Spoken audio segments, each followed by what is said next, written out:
મહેસાણા જિલ્લા કોંગ્રેસ સમિતિના પ્રમુખે નિવેદન આપ્યું કે કોંગ્રેસ ક્યારેય તૂટવાની નથી। રણજીતસિંહ ઠાકોરે કહ્યું કે આ પ્રકારે પક્ષ પલટો કરવો યોગ્ય નથી। રાજકારણમાં આ પ્રકારે પાર્ટી ન બદલી શકાય। જો આવું જ રહેશે તો લોકશાહીનો કોઈ અર્થ નથી। બીજાપુરના ધારાસભ્ય સીજે ચાવડાએ રાજીનામું આપ્યું છે, તેને લઈને કેવી પ્રતિક્રિયાઓ સામે આવી રહી છે ત્યારે જિલ્લા પ્રમુખ છે તેમની સાથે વાત કરીશું। રણજીતસિંહ, જે પ્રકારે રાજીનામું પડ્યું છે, વધુ એક લોકસભા ચૂંટણી પહેલા વધુ એક ભંગાણ જોવા મળી રહ્યું છે કોંગ્રેસમાં।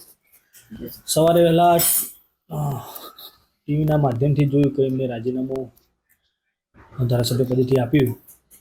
જોકે ખરેખર લોકોએ એમના સંઘર્ષ કરી અને બીજાપુર સીટમાંથી એમને ધારાસભ્ય તરીકે ચૂંટીને મોકલ્યા વિધાનસભામાં।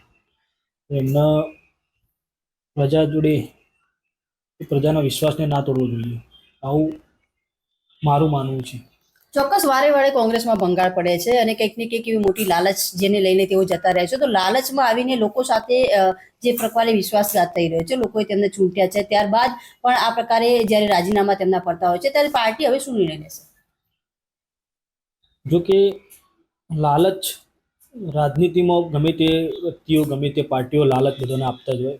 પોલિટિકલમાં આ બધું ચાલતું હોય, પણ પોતે વ્યક્તિ તરીકે પોતે વ્યક્તિને જ વિચારવાનું હોય કે મારે મારા પ્રજા માટે કેવી રીતના લડવું, મારે મારા પ્રજા માટે કેવી રીતના પ્રશ્નો હલ કરવા, મારા પ્રજા માટે કેવા કામો કરવા, એ જોઈને આપણે કોઈ લાલચ કે લોભમાં ના આવવું જોઈએ, પ્રજાનો વિશ્વાસ ના તોડવો જોઈએ।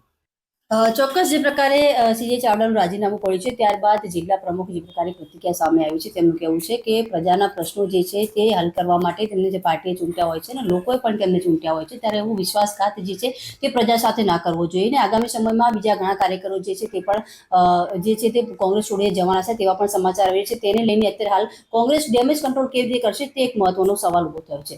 પાયલ સંદેશ ન્યૂઝ, મહેસાણા।